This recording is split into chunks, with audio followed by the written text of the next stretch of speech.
pertama itu pengertian CRM. Menurut Kotler dan Armstrong 2014, CRM adalah proses keseluruhan dalam membangun dan mempertahankan hubungan dengan pelanggan yang menguntungkan dengan memberikan nilai yang unggul dan kepuasan bagi pelanggan. Konsep ini menunjukkan hal yang berkesinambungan, bahwasanya membangun hubungan yang baik dengan pelanggan dengan memberikan value yang unggul akan menghasilkan pelanggan yang puas. Kepuasan yang dirasakan pelanggan merupakan sebuah indikasi loyalitas terhadap perusahaan.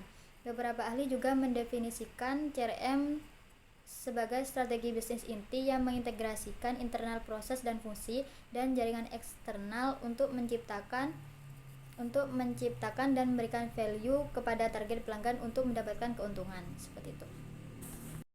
Penerapan CRM menurut Kotler dan Armstrong tadi yaitu semisal toko menyediakan kartu member agar pelanggan atau konsumen dapat mengumpulkan poin dan dapat menukarnya dengan hadiah. Dengan seperti itu, pelanggan tersebut merasa dihargai dan terdorong untuk kembali berbelanja, serta memberikan pelayanan yang cepat dan responsif ketika pelanggan menyampaikan komplain, menawarkan layanan yang dipersonalisasi seperti rekomendasi produk sesuai kebutuhan pelanggan, serta menjaga kualitas produk secara konsisten sehingga pelanggan merasa puas dan akhirnya menunjukkan loyalitas terhadap toko tersebut.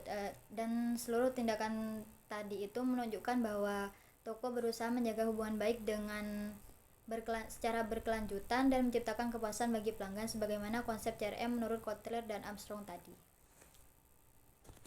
Selanjutnya yaitu ada jenis-jenis CRM. Yang pertama ada strategi CRM, yang kedua ada operasional CRM, yang ketiga analytical CRM, yang keempat kolaboratif CRM. Yang pertama yaitu strategi CRM merupakan salah satu jenis CRM di mana pelanggan selalu didahulukan dan dianggap penting dalam bisnis. Dalam prosesnya, strategi CRM bertujuan untuk perusahaan dalam mengetahui perilaku pembelian pelanggan-pelanggan yang bahagia akan lebih sering daripada pelanggan lain dengan cara mengumpulkan, memisahkan, dan menerapkan informasi tentang pelanggan dan tren pasar untuk menghasilkan proposisi nilai yang lebih baik bagi pelanggan. Hal ini menunjukkan bahwa bisnis apapun yang tidak mempertimbangkan strategi CRM berisiko kehilangan pangsa pasar. Contoh penerapan strategi CRM yang tadi itu semisal sebuah toko pakaian mengumpulkan data tentang kebiasaan belanja pelanggan seperti ukuran yang paling sering dibeli, model pakaian favorit, dan waktu pelanggan biasanya berbelanja.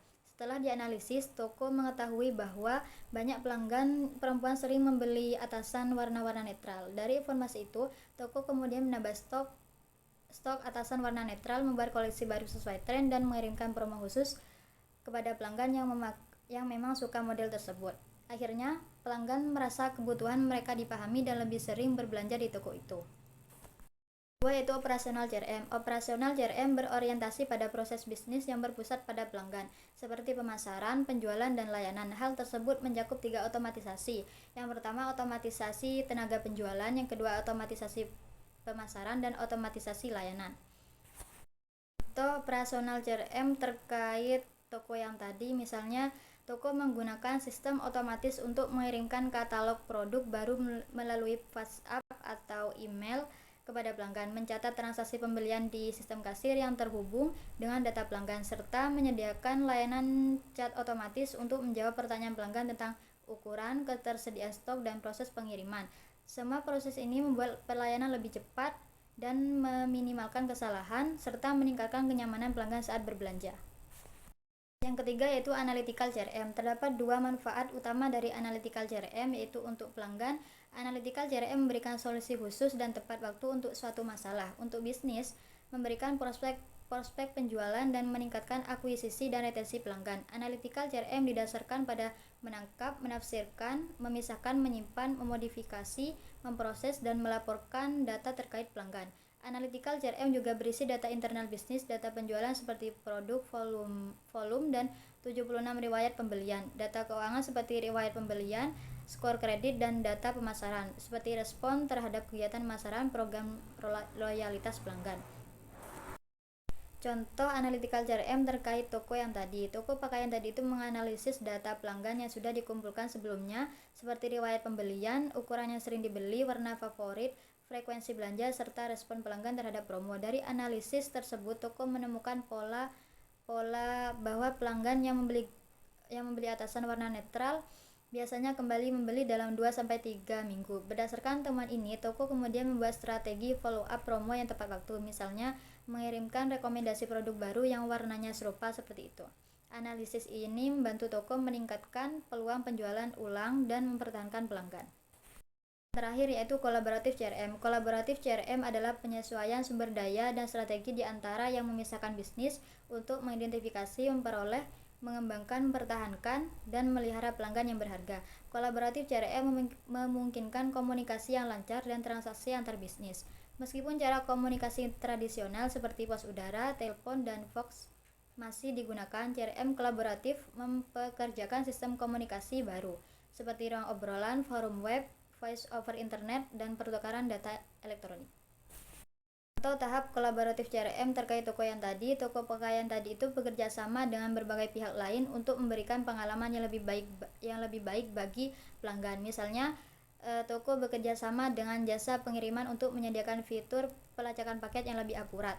Bekerja sama dengan platform media sosial untuk membuka ruang obrolan atau DM khusus keluhan dan permintaan pelanggan, serta berkolaborasi dengan influencer fashion untuk memberikan masukan terkait tren pakaian yang sedang diminati. Kerjasama ini membuat komunikasi dengan pelanggan lebih mudah, respon lebih cepat, dan pengalaman belanja menjadi lebih nyaman dan menyeluruh seperti itu. Selanjutnya ada strategi CRM yang akan dijelaskan oleh Kak Amel.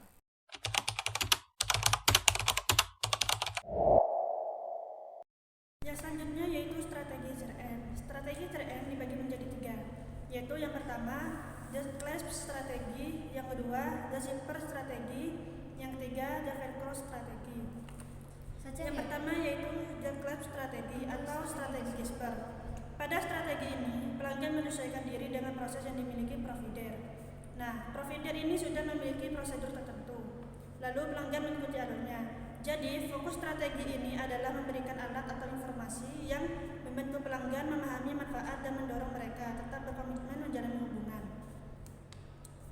Nah, contohnya yaitu sebuah bank memiliki prosedur pembukaan rekening yang harus diikuti pelanggan, seperti mengisi formulir tertentu, membawa dokumen khusus, atau mengikuti alur aplikasi digital yang sudah ditentukan. Jadi, pelanggan menyesuaikan diri dengan proses tersebut agar layanan dapat diberikan. Kedua yaitu The Zipper strategi. Strategi di mana pelanggan dan provider saling menyesuaikan proses agar bisa bekerja sama lebih selaras, seperti gerigi resleting yang saling mengait. Tujuannya untuk menghindari aktivitas yang tidak perlu serta memastikan proses kerja berjalan lebih tepat dan efisien. Yang ketiga yaitu The Velcro strategi atau strategi Velcro. Pada strategi ini, provider yang menyesuaikan prosesnya dengan kebutuhan pelanggan. Perusahaan berusaha mengikuti cara kerja pelanggan sehingga pelanggan tidak perlu mengubah alur mereka. Strategi ini membuat hubungan lebih fleksibel dan memudahkan pelanggan.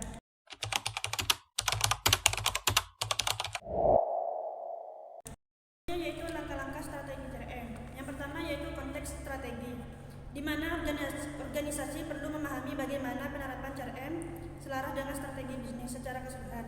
Jadi, poin pentingnya yaitu memastikan bahwa CRM tidak berdiri sendiri, tetapi mendukung arah, tujuan, dan prioritas perusahaan. Dengan memahami konteks strategis ini, perusahaan dapat menentukan peran CRM dalam meningkatkan hubungan dengan pelanggan dan mendukung pertumbuhan bisnis. Yang kedua yaitu penilaian kemampuan. Sebelum mengimplementasikan CRM, perusahaan harus melakukan penilaian terhadap kemampuan yang dimiliki saat ini. Penilaian ini mencakup kemampuan teknologi, sumber daya manusia, proses bisnis, serta budaya organisasi. Tujuannya adalah untuk mengetahui apakah perusahaan sudah siap, sekaligus mengidentifikasi area yang perlu ditingkatkan agar CRM dapat diterapkan secara optimal. Yang ketiga yaitu pengembangan kasus bisnis, di mana perusahaan membutuhkan dasar analisis yang kuat untuk membutuhkan apakah penerapan CRM layak dilakukan. Kasus bisnis ini biasanya berisi manfaat yang diharapkan, perhitungan biaya, risiko yang mungkin terjadi, serta nilai jangka panjang yang akan diperoleh perusahaan. Dengan adanya kasus bisnis yang jelas, manajemen dapat melihat bahwa CRM bukan hanya mengikuti perkembangan teknologi, tetapi merupakan investasi strategis bagi perusahaan. Yang keempat yaitu pembuatan rencana implementasi. Langkah terakhir adalah menyusun rencana implementasi yang terarah dan dapat dijalankan. Rencana ini mencakup langkah-langkah pelaksanaan, penentuan prioritas, alokasi sumber daya, penjadwalan, serta mekanisme evaluasi. Dengan rencana yang jelas, perusahaan dapat memastikan bahwa tujuan CRM dapat dicapai dengan proses implementasinya berjalan sistematis serta terukur. Selanjutnya akan dibacakan oleh Kak Caca.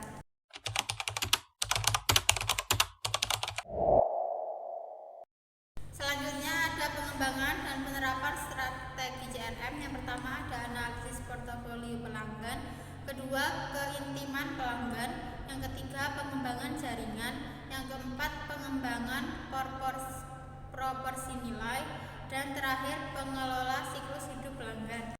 Yang pertama ada analisis portofolio pelanggan.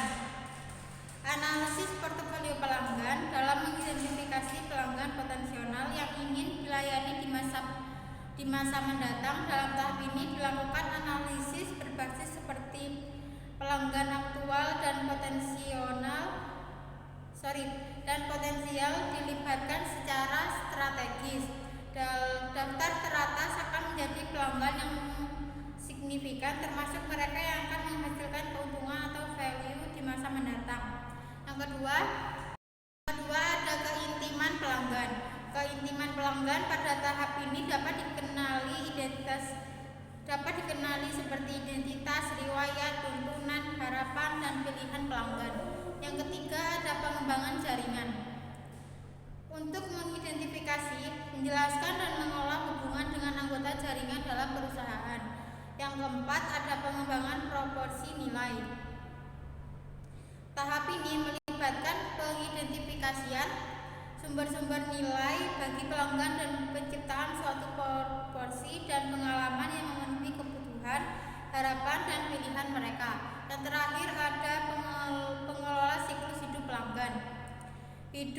Siklus hidup pelanggan merupakan perjalanan pelanggan dari situs suspek menjadi pendukung. Pengelola siklus hidup membutuhkan perhatian pada proses dan struktur.